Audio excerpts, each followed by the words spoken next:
Good morning, everyone. Welcome to the ongoing series of podcast collaborations between KHPT and GCTA. And we are continuing our conversations with our TB champions from the field. Today, we have with us Aarti, and we will bring some interesting conversations with her. So please carry on listening. एक brief introduction provide करती हूँ मैं यहाँ पर। अगर हम लोग आंकड़ों के हिसाब से देखें तो विश्व भर में 4000 से ऊपर मौतें एक दिन में 4000 से ऊपर मौतें टीबी की वजह से हो जाती हैं। और अगर हम लोग भारत की बात करें तो यहाँ पर 1300 से ऊपर एक दिन में लोग अपनी जान टीबी की वजह से गवा देते हैं। पर ये सिर्फ आंकड़े नहीं हैं, ये लोग हैं जिनके अपने रिलेशनशिप हैं, जिनकी अपनी लाइव्स हैं, और इन लाइव्स को बचाया जा सकता है कुछ सपोर्ट और कुछ भागीदारी के साथ। सबसे ज्यादा इम्पोर्टेंट सपोर्ट रहता है उन लोगों का जो लोग उन्हीं के साथ रहते हैं, उनके साथ काम करते हैं और जिनसे उनका रोज का मिलना जुलना होता है।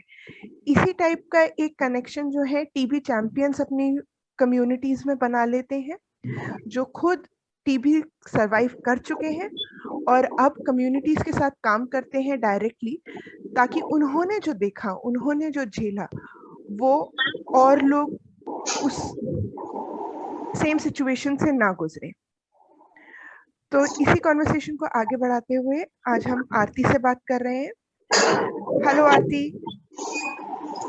Hello ma'am.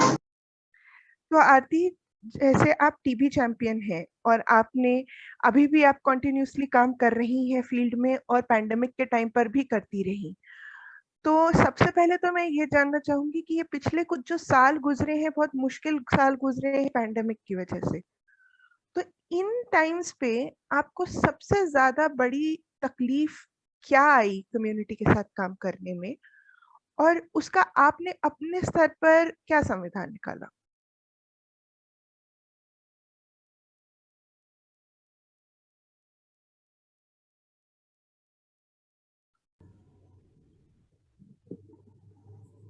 तो आरती, पिछले जो कुछ साल बीते हैं हमारे, वो बहुत मुश्किल में बीते हैं क्योंकि कोविड पैंडेमिक रहा है, और आप अब भी जो है फील्ड में काम करती हैं और उस टाइम पर भी जो है आप कम्युनिटी के साथ फील्ड में काम करती रही।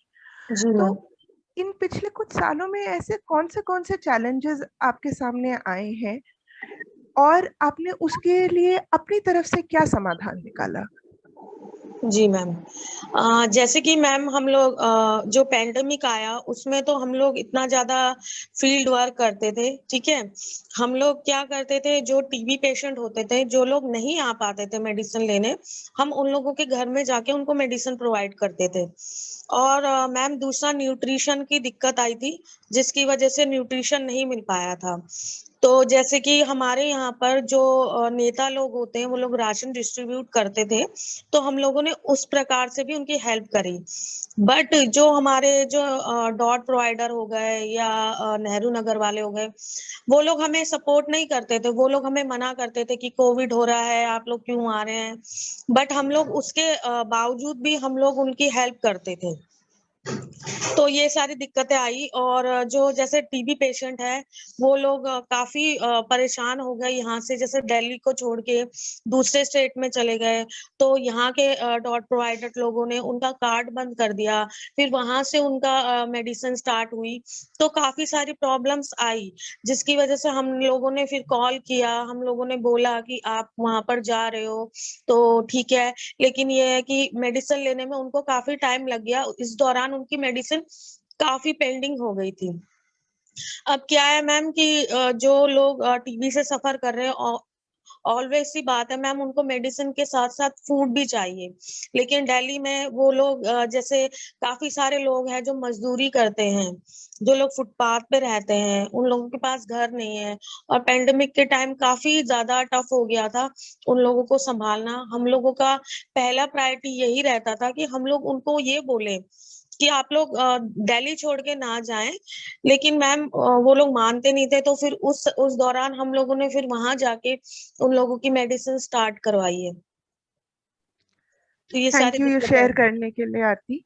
जी मैम। मतलब ये बात तो बिल्कुल साफ सी है कि अगर टीबी चैंपियंस का सपोर्ट नहीं होता तो शायद जो ये मुश्किल साल निकले हैं वो कुछ और बहुत ज्यादा मुश्किल होते। और यस मैम। टीबी चैंपियंस का फील्ड पर काम करना बहुत बहुत जरूरी काम है। तो आप क्या समझती हैं कि हमारे जो एनटीईपी हैं, हमारा टीबी प्रोग्राम, वो आप जैसे टीबी चैंपियंस को और क्या सपोर्ट प्रोवाइड कर सकते हैं कि आप अपना काम और पुख्ता तरीके से कर सकें? पहली बात मैम देखिए, एनटीईपी का हमको कोई सपोर्ट नहीं है, ये सिर्फ एक नाम है। एनटीईपी ने बस एक जरिया दे दिया है, एक नाम दे दिया है। उसके बावजूद मैम हम लोगों से जैसे कि मिसबिहेव किया जाता है। जैसे कि हमारे जो डॉट प्रोवाइडर है, उन लोगों को ऊपर से ऑर्डर आता है, जैसे हमारे एसटीएस वगैरह हैं, वो लोग हमें डेटा प्रोवाइड नहीं करते हैं, ठीक है। वो लोग कहते हैं कि तुम लोगों का अवेयरनेस करने का काम है, आप लोग अवेयरनेस करो, इधर जाओ उधर जाओ। बट मैम जब हमें एनटीईपी को सपोर्ट नहीं कर रहा है। दूसरी बात ये है मैम कि डॉट प्रोवाइडर लोग जो होते हैं, उनका काफी ज्यादा बिहेवियर जो है अच्छा नहीं होता है पेशेंट लोगों के साथ। वो लोग पेशेंट को ये नहीं समझते हैं कि ये एक इंसान है। क्योंकि मैम हम लोग तो इसलिए उनको उनकी हेल्प करते हैं क्योंकि हम लोग वो चीज झेल चुके हैं। और हम जानते हैं कि उस टाइम पर पेशेंट की मानसिक स्थिति क्या होती है। उसे जैसे केयर की, उसे प्यार की, एक सपोर्ट की जरूरत होती है, जो हम लोग उनको देते हैं। हम लोग उन्हें मोटिवेट करते हैं। और डॉट्स प्रोवाइडर लोग जो है उनको डराते हैं कि अगर आप यहाँ चले जाओगे तेरी हालत खराब है, तू मर जाएगा, ये वो। इस तरीके से बात करने से अच्छा है कि आप अगर उनसे प्यार से थोड़ा सा बोल दोगे, तो उन्हें भी ये लगेगा कि हाँ हमारे साथ कोई है। तो ये चीज है मैम कि एनटीईपी ने हमें एक नाम दे दिया गया है कि एनटीईपी हमारे साथ वर्क कर रहा है, बट एनटीईपी हमारे साथ बिल्कुल कॉपरेट नहीं करती है, ठीक है। और दूसरा मैम कि ये जो सरकारी जितने भी ओहदे में लोग बैठे हैं, वो लोग सिर्फ दिखावे के लिए वो करते हैं कि हाँ हम इनको सपोर्ट कर रहे हैं, बट मैम ऐसा कोई सपोर्ट नहीं है हमें। और मैम पेशेंट लोग हमें इनकी शिकायतें भी बताते हैं कि ये लोग इस तरीके से बिहेव करते हैं। जैसे कि अभी हाल ही में मेरा एक पेशेंट है, उसकी मानसिक स्थिति थोड़ी ठीक नहीं थी, मतलब मेडिसिन स्टार्ट करे तो इतनी हैवी मेडिसिन होती है, तो उन्होंने कार्ड फाड़ दिया।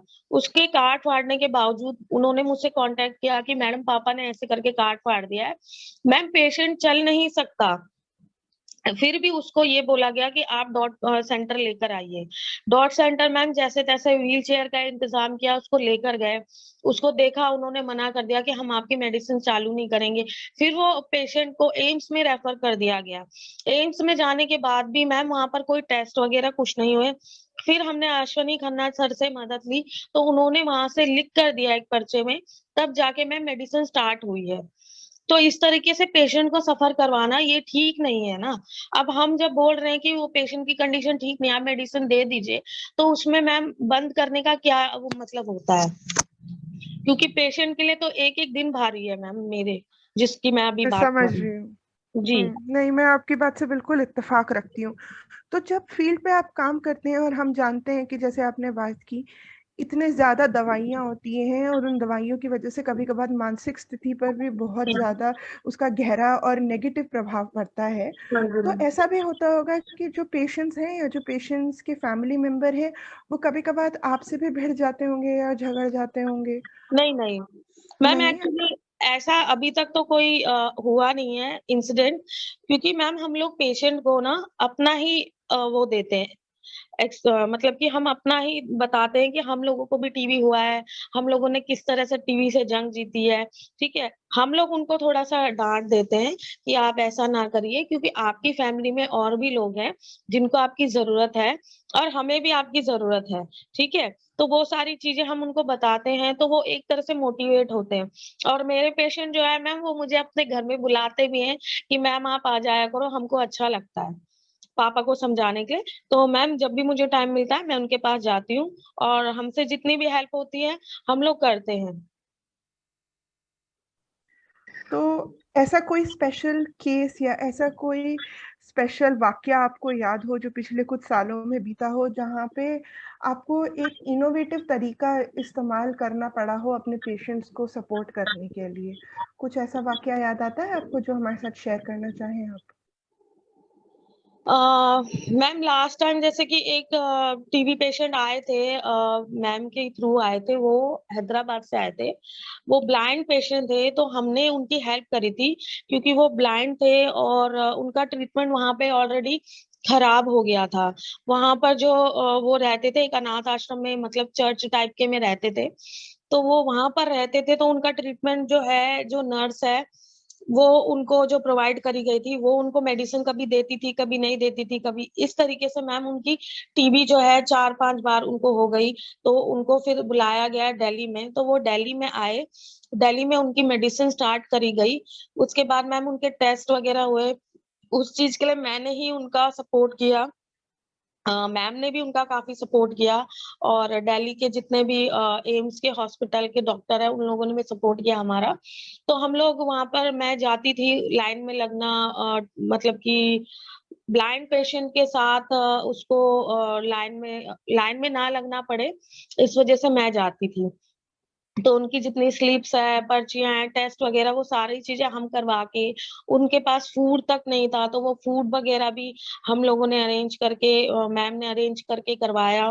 देन उसको फिर हम लोगों ने यहाँ से मेडिसिन स्टार्ट करी। देन वो अब मैम हैदराबाद जा चुके हैं, और काफी अच्छा उनका अब केयर हो रहा है।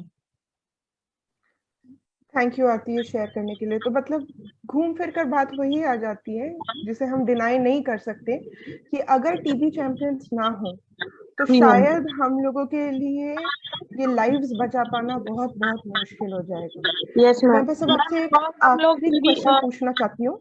मैम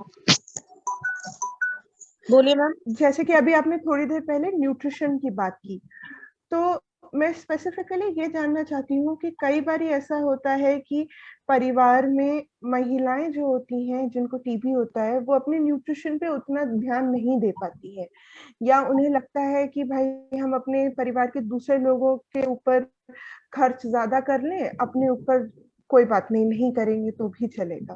तो ऐसी चीजें आपने होते हुए देखी हैं? और ऐसा अगर आपके सामने ऐसा कोई वाकया हुआ हो या होता हो तो आप उन महिलाओं को न्यूट्रिशन के स्पेसिफिक केस में क्या सलाह देती हैं? मैम जैसे कि हम लोग न्यूट्रिशन के लिए उनको यही कहते हैं कि देखिए, न्यूट्रिशन तो आपके घर में ही है। ठीक है, ये जरूरी नहीं है कि आप ज्यादा पैसा खर्चा करें। जैसे कि भुने हुए चने हो गए, ठीक है, भुने हुए चनों को भी आप थोड़ी थोड़ी देर में एक मुट्ठी लेके खा सकते हैं। और जो दालें होती है, जैसे मूंग की दाल हो गई, चने हो गए काले, उनको भी आप अंकुरित करके खा सकते हैं। तो उससे भी आपको काफी ज्यादा बेनिफिट मिलेंगे। इसमें आप जैसे कि रोजमर्रा की जिंदगी में ये सारी चीजें तो यूज करते ही हैं। अगर आप इसको इस तरीके से यूज करेंगे तो आपको और ज्यादा बेनिफिट होगा। अगर आपको ऐसा लगता है कि आपके ऊपर पैसे ज्यादा खर्च हो रहे हैं, तो वो सारी चीजें हम उनको बता देते हैं। जैसे कि एक सत्तू आता है, उसको भी पानी में मिला। आरती आपका सुकृति यू कैन।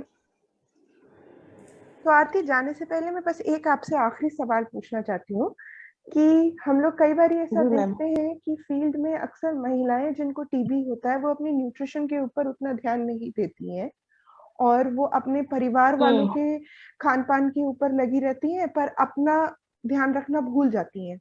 तो जो आपके पेशेंट्स हैं जिनसे आप हम्म। रोजमर्रा में मुलाकात करती हैं उनको आप न्यूट्रिशन के मामले में स्पेसिफिकली क्या सलाह देती हैं? मैम जैसे न्यूट्रिशन के लिए हम उनको यही बोलते हैं कि न्यूट्रिशन तो आपके घर पर ही है। जैसे कि आटा हो गया, बाजरे का आटा हो गया, ज्वार का आटा हो गया, वो सारी चीजें। और जैसे जो भुने हुए चने होते हैं, उसमें भी काफी न्यूट्रिशन होता है। तो जिस पेशेंट का जैसे कि मन नहीं करता है खाने का, तो हम उनको बोलते हैं कि आप 5-5 मिनट में या 10-10 मिनट में, या फिर ज्यादा दिक्कत है तो आधे घंटे में भुने चने लेकर खाओ। और जैसे कि काले चने जो होते हैं उनको अंकुरित करो। और सत्तू होता है एक, सत्तू को भी आप पानी में घोल कर पी सकते हैं, या फिर उसका हलवा बना के खा सकते हैं, जो कम बजट में आएगा। और ये आप अपनी फैमिली को भी खिलाओ और आप भी खाओ, तो ये सबके लिए ठीक है। जैसे दाल का पानी हो गया, या दाल को बिल्कुल पतला पतला करके उसका सूप जैसा बना के भी पी सकते हैं आप। तो न्यूट्रिशन तो इनके घर में ही है। और बाकी हम इनके फैमिली मेंबर्स को भी बोलते हैं कि अभी केयर करना आपका काम है, क्योंकि यही अगर बैठ जाएंगे तो घर का काम कौन करेगा। और अगर ये आपके मतलब कि ये ध्यान नहीं देंगी अपने ऊपर, तो आप लोगों को इनके ऊपर ध्यान देना है। तो हम लोग उनको ये सजेशन देते हैं। थैंक यू आरती, मतलब बहुत ही पुख्ता बात की है आपने कि घर में जो चीजें हैं हम जी। लोग उन्हीं का इस्तेमाल करके अपना न्यूट्रिशन पूरा कर सकते हैं। तो थैंक यू जी सो मैम। मच आरती, आपने टाइम निकाला और अपने फील्ड एक्सपीरियंसेस हमारे साथ शेयर किए। एंड आप बहुत ओके मैम। बढ़िया काम कर रहे हो, एंड इसी तरीके से आप काम करते रहना। बाकी हम कुछ सपोर्ट प्रोवाइड कर सकते हैं तो हम लोग हमेशा यहाँ हैं आपको सपोर्ट प्रोवाइड करने के लिए। जी ma'am, thank you so thank much you. Ma'am.